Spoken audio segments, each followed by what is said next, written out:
শ্রীলঙ্কার মাটিতে আবারও সেঞ্চুরি, গোল্ড টেস্টে অভিনব ব্যাটিংয়েও শতক তুলে নেন নাজমুল হোসেন শান্ত।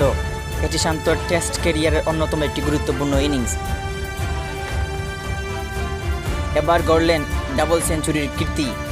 সেঞ্চুরি পার করে থামেননি, তুলে নেন ডাবল সেঞ্চুরি 200+। বাংলাদেশ অধিনায়ক হিসেবে এটি এক ঐতিহাসিক অর্জন। রেকর্ড বুকে নাম লেখালেন অধিনায়ক হিসেবে শ্রীলঙ্কার ডাবল সেঞ্চুরি করা প্রথম বাংলাদেশি।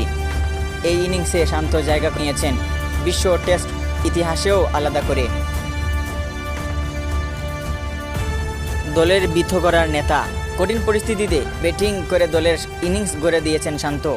তার ইনিংসেই গোল্ড টেস্টে বাংলাদেশ পেল শক্ত বিত। পরিশেষে বলা যায়, অধিনায়কত্বের দায়িত্ব শান্ত দিন দিন হয়ে উঠছেন আরও পরিণত। তার ডাবল সেঞ্চুরি শুধু রান নয়, নেতৃত্বের বার্তাও। Mohammad Yahiya, CS news.